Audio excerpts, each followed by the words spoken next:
दुनिया तो बहुरंगी है। कहते हैं ना कि हंसाने के बाद क्यों रुलाती है दुनिया, हंसाने के बाद क्यों रुलाती है दुनिया, जाने के बाद क्यों बुलाती है दुनिया। अरे कौन सी कसर बाकी रह जाती है यारों, जो मरने के बाद भी जलाती है दुनिया, जो मरने के बाद भी जलाती है दुनिया। इसी दुनिया के चक्कर में पड़े जो क्या करती है, मरने के बाद जला देती है। हम जिंदगी भर बेचैन थे, परेशान थे, किसके लिए? पुत्र के लिए, बेटे के लिए, पिता के लिए, घर के लिए, परिवार के लिए, संसार के लिए, समाज के लिए। अपने लिए परेशान नहीं हुए, चैन ही नहीं रहा जिंदगी में। किसी शायर ने कहा कि दीपक से न पूछो बाकी खेल है कितना, दीपक से न पूछो बाकी खेल है कितना, सांसों से न पूछो कि बाकी खेल है कितना, दीपक से न पूछो बाकी तेल है कितना, सांसों से न पूछो बाकी खेल है कितना। पूछना है तो उस जलते हुए मुर्दे से पूछो, जिंदगी में गम और कफन में चैन है कितना, जिंदगी में गम और कफन में चैन है कितना। चैन से सोया है, क्या फर्क पड़ता है। और एक संत थे, वो शमशान में बैठ करके बड़ी सूक्ष्म मुद्रा में बैठे थे। किसी ने पूछा, बाबा यहां क्या बैठे हो, क्या देख रहे हो? बोले बेटा एक चीता ये जली है, एक चीता ये जली है। ये चीता अमीर की है, जिसके पास करोड़ों की संपत्ति है, जिसने जिंदगी के सारे सुख भोगे हैं, एसी कार में चला है, एसी बंगले में रहा है, दुनिया के सारे सुख इसकी झोली में थे। और ये चिता एक गरीब की है, एक गरीब की है, जिसे किसी वक्त 1 जून की रोटी भी नहीं नसीब होती थी, उस गरीब की चिता ये है। लेकिन जलने के बाद हे भाई मेरे, दोनों चिता तो एक जैसी लग रही हैं, न इसके राख में अंतर है, न उसके राख में अंतर है, न इसके राख में अंतर है। अरे राख अंतर बताएगी? नहीं बताएगी। हम यहां आए, अरे राम राम क्या पूछना। किसी शायर ने कहा कि माया के उन्माद में होके रोज मचावे दंगा है, हम पैसा वाले है हो, तू हमरे आगे की हवा देख देख तो हम, यही न दंगा है। माया के उन्माद में, किसमें? पैसे के, संपत्ति के उन्माद में, घमंड में, माया के उन्माद में रोज मचावे दंगा। लेकिन अंत में मरघट बीच ले जाके तो इनको कुटुंब करेगा नंगा। क्या करेगा कुटुंब? ले जाके वहां क्या कर देगा? नंगा कर देगा। कुछ नहीं लेके जाना था, कुछ नहीं लेके जाना, चलो जो था वो भी दे दो। क्यों क्यों परेशान हो, क्यों परेशान हो भाई? सत्य की आवाज जानो, क्योंकि आपका सारा जीवन तो धोखे में जा रहा है। गाफिल हो आप। ये आवाज दी जा रही है कि अपनी आंखें खोल लो, जाग जाओ, जाग जाओ, क्योंकि ये संत महापुरुष जगाने आए हैं कि मुसाफिर जागते रहना, नगर में चोर आते हैं, चोर आते हैं। जगाने आए हैं क्योंकि तुम धोखे में हो। बाबा कबीरदास जी ने कहा ना, जन्म सब धोखे में बीत गयो, जन्म सब धोखे में बीत गयो, 12 बरस बालपन बीता, अब 20 में जवान भयो। 12 साल बचपन, 20 में जवान हो गए। 30 बरस माया के फंदे देश विदेश गए। बरस 40 अंत जब लागो, बादो मई भयो, धन धाम पुत्र के कारण निस दिन सोच भयो। जब 40 साल के हो गए तो धन चाहिए, धाम घर चाहिए, पुत्र पुत्री का विवाह, सर्विस, इस सोच में खत्म। बरस 50 कमर भई टेढ़ी, सोवत खाट परो। अब बाहर लड़का बोली बोले, बुढ़वा मर तो ना गयो। बरस 60-70, के भीतर केस सफेद भयो, बरस 60-70 के भीतर केस सफेद भयो, ना गुरु भक्ति ना साधु सेवा ना कोई शुभ कर्म कियो, कहते कबीर सुनो भाई साधो, जीवन धोखे में बीत गयो, जीवन धोखे में बीत गयो। यही धोखे से बचाने के लिए महापुरुष आवाज दे रहे हैं, आवाज दे रहे हैं। क्या आवाज दे रहे हैं? कि जो वादा करके आए थे वो कौन निभाना भूल गए। क्या वादा करके आए थे? किससे वादा करके आए थे? इस परम पिता परमात्मा से वादा करके आए थे। क्या वादा था? क्या वादा था मां के गर्भ में? जब मां के गर्भ में उल्टे हुए छटपटा रहे थे, और जब पहली तो चीज है कि ये जीवन मिला कैसे? 84 लाख योनियों में हम भटक रहे थे, कुकर सुकर हाथी घोड़ा बन रहे थे। ये तो इस परमात्मा की निगाह पड़ गई। कबहुक करि करुणा नर देही, दीत ईस बिनु हेत स्नेही। कभी हमको इस दयनीय अवस्था में देख करके ये करुणामय करुणा कर गया और हमें इस मानव का तन दे गया, इस मानव का तन दे गया। काहे के लिए दे गया भैया? साधन धाम मोक्ष कर द्वारा, पाए न जे परलोक सुधारा। ये मानव तन क्या है? साधन है। जैसे हमको कहीं आना है जाना है तो साधन चाहिए, चाहे साइकिल हो, मोटरसाइकिल हो, कार हो, ट्रेन हो, एरोप्लेन हो, कोई न कोई साधन चाहिए इस संसार में एक स्थान से दूसरे स्थान पर जाने के। और इस भवसागर से जाने के लिए कोई साधन नहीं चाहिए महापुरुषों। बिना साधन के आप इस भवसागर को पार कर सकते हो? नहीं। ये साधन दे दिया परमात्मा ने, साधन धाम मोक्ष कर द्वारा। हे इंसान, ये साधन दे रहा हूं। काहे के लिए साधन दे रहा हूं? वही तो भूल गए, वही तो हम भूल गए कि ये साधन मिला काहे के लिए। जिसके लिए मिला उसको तो हम याद ही नहीं कर रहे हैं। क्या याद कर रहे हैं?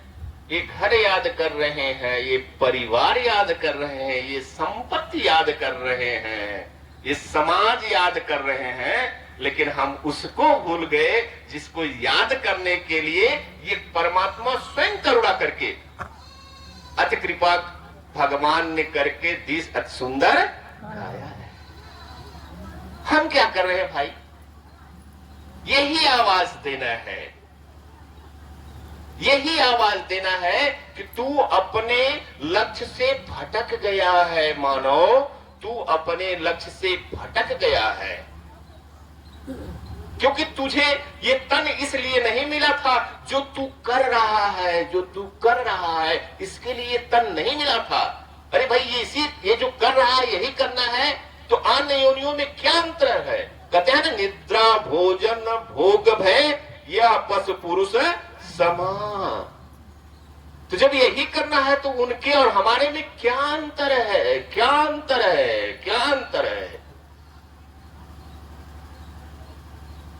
अरे जब हमको भोजन ही से मतलब है तो हर योनि के जानवर भी तो भोजन ही कर रहे हैं, उनको भी तो निद्रा आती है। आए जगत ने क्या किया?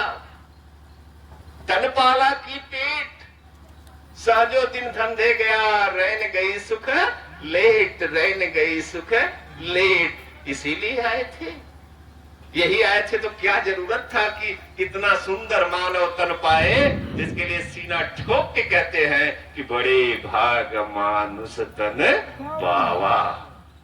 इसी करने के लिए। अरे वो याद करो जो करार किए थे। कब करार किए थे? जब मां के गर्भ में उल्टा लटके हुए थे, उल्टा लटके हुए थे। सोचो महापुरुषों, जरा उल्टा लटक के वो शीर्षासन होता है ना महापुरुषों। शीर्षासन कौन कितनी देर कर सकता है? 2 मिनट 1 मिनट में लगेगा कि शरीर का सारा खून आंख नाक कान से बाहर आ रहा है, बाहर आ रहा है। और 9 महीना उल्टा लटके रहे, 9 महीना उल्टा लटके रहे। कितनी यातना होगी, कितना कष्ट हुआ होगा। तब ये हृदय की तार इससे जुड़ी। हे परमपिता परमात्मा, बहुत घोर यातना हो रही है, इस यातना से मुक्ति दे दो, मुक्ति दे दो, मुक्ति दे दो। अगर मुक्त हो गया तो जिंदगी भर तुझे याद रखूंगा, तुझे जिंदगी भर याद रखूंगा। लेकिन वाह रे स्वार्थी इंसान, वाह रे स्वार्थी इंसान, जैसे ही भगवान ने मुक्त कर दिया, अब आए तो ये माई है, ये बाबू है, ये हमार घर है, ये हमार प्रॉपर्टी है, और वो भूल गया। कौन भूल गया? जिसने सब कुछ ये दिया, सब कुछ ये दिया। कबीरा वह दिन याद कर, पग ऊपर तलसीस, अमृत मंडल में आए के बिसर गए जग। वह दिन याद कर लो भैया। ये महापुरुष जगाने के लिए आते हैं, याद दिलाने के लिए आते हैं, क्योंकि ये संसार तो रोज पढ़ता है, रोज पढ़ता है, रोज सुनता है, लेकिन कभी चिंतन नहीं करता, कभी विचार नहीं करता। और जब चिंतन नहीं करता, विचार नहीं करता, तो उसके पल्ले कुछ नहीं पड़ता। तब ये महापुरुष गांव गांव में जाकर के आवाज लगाते हैं कि तू पहले इसको जान, इसको जान, क्योंकि तू भूल गया है। मृत मंडल में आए के बिसर गए जगदीश, यही नहीं भूल गए हम इसको। क्या कर रहा है इंसान? हमें परमात्मा ने क्या करने के लिए दिया था, हम कर क्या रहे हैं? हम कर क्या रहे हैं? लोग कहते हैं हम तो गुरु वाले हैं। हाँ कहते हैं ना, अरे भैया आप ही नहीं निरंकारी वाले गुरु वाले हो, हम भी गुरु वाले हैं, ठीक है, मुबारक है। जरा सदगुरु की परिभाषा पढ़ लेना शास्त्रों में कि सदगुरु कहते किसको हैं। निराकार प्रत्यक्ष दिखा दे वह सदगुरु कहलाता है। कबीरदास जी ने कहा, जब तक ना देखूं अपनी नैनी तब तक ना मानूं गुरु की बैनी। गीता में आया, गुरु गीता में, अखंड मंडलाकारम व्याप्तमेन चराचरम तद पदम दृश्यतेन तस्मै श्री गुरुवे नमः। कैसे गुरु को? जो इस अखंड मंडल में, चर में, अचर में व्याप्त इस परमात्मा को दिखा दे, ऐसे सदगुरु के चरणों में मेरा बारंबार प्रणाम है, बारंबार प्रणाम है। कौन कहता है? शास्त्र कहता है। आपने गुरु कर लिया, मुबारक है। अब उस गुरु को इस कसौटी पे कस के देख लो, देख लो, देख लो, क्या आपका गुरु आपके इस परमात्मा को दिखा पा रहा है? क्यों? कि जब तक आप देखेंगे नहीं तो भक्ति बेकार है। जग ना जाने भक्ति क्या है, जग ना जाने भक्ति क्या है। प्रभु को पाना भक्ति है, और छोड़ के सारे रगड़े झगड़े गुरु रिझाना भक्ति है, गुरु रिझाना भक्ति है। कुछ नहीं करना है, न जप करना है, न तप करना है, न योग करना है, कुछ नहीं करना है। सीधे समय के सदगुरु के चरणों में जा करके दंडवत प्रणाम करके उसको रिझा लो। आपको क्षण मात्र में अगर परमात्मा न दिखा दे तो कहिए। और ये दास नहीं कह रहा है, ये श्रीमद् भागवत गीता कह रही है, श्रीमद् भागवत गीता कह रही है। लोगों को लगेगा कि ये अपने माइक लगा के अपनी बात कह रहे हैं। श्रीमद् भागवत गीता कहती है, जब कुरुक्षेत्र के मैदान में भगवान श्री कृष्ण ने अर्जुन को अपना ये निराकार अखंड अविनाशी स्वरूप दिखाया, सारे लोग पढ़े हैं, सारे लोग जानते हैं, सारा संसार जानता है इस बात को, है ना। अर्जुन ने कहा, प्रभु कुछ नहीं दिख रहा है। बोले, बेवकूफ, तुम्हारे इन चर्म चक्षुओं से दिखने वाला मैं नहीं हूं, मैं नहीं हूं। तो प्रभु, अरे ये स्वरूप तो केवल दिव्य चक्षु से देखा जा सकता है, दिव्य चक्षु से देखा जा सकता है। मैं तुझे दिव्य चक्षु प्रदान कर रहा हूं, उस दिव्य चक्षु से तुम मेरे इस स्वरूप का दर्शन कर लो, कर लो। और जब प्रभु श्री कृष्ण ने अर्जुन को दिव्य दृष्टि दिया तो अर्जुन ने वो निराकार का अखंड अविनाशी स्वरूप देखा जो आज मेरा सद्गुरु हमको दिखा रहा है। अर्जुन ने देखा इसका न आदि है, न अंत है, न चरण है, न सिर है। तो उसने कहा, हे प्रभु, आपको नीचे से प्रणाम, आपको ऊपर से प्रणाम, आपको दाएं से प्रणाम, आपको बाएं से प्रणाम, आपको चारों तरफ से मेरा प्रणाम स्वीकार हो। पढ़ा है ना, झूठ बोल रहा है दास। श्रीमद् भागवत गीता में लिखा है, लिखा है।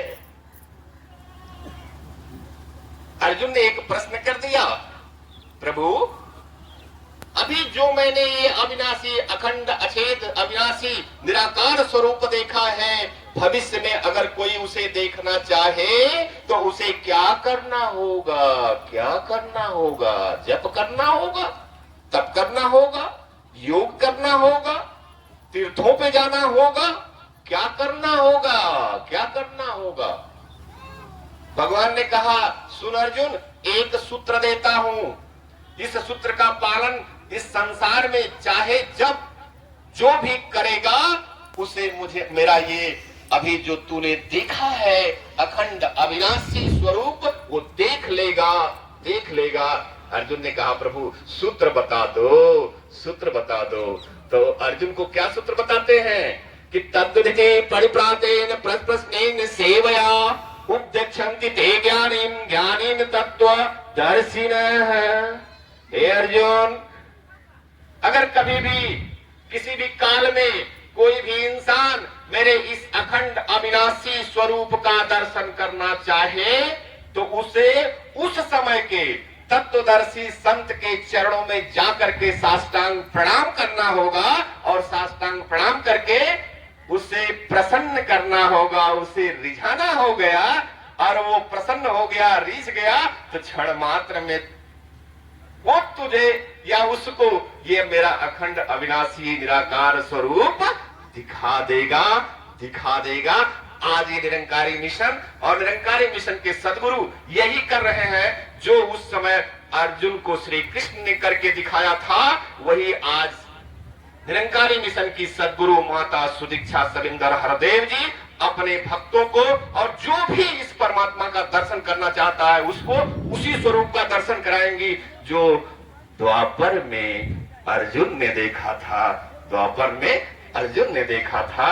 और आज हम इस महापुरुष से यही प्रेरणा लिए कि जैसे इनकी अंतिम तोड़ समय के सदगुरु के चरणों में निभ गई, हे प्रभु, हे परमात्मा, हे मां सदगुरु, आप भी कृपा करना कि हम सभी की अंतिम तोड़ इनके चरणों में जुड़ जाए। ब्रह्मलीन तो हम हो ही चुके हैं, एक दिन ऐसा आएगा कि हम भी ब्रह्ममय हो जाएंगे, ब्रह्ममय हो जाएंगे। प्यार से कहना।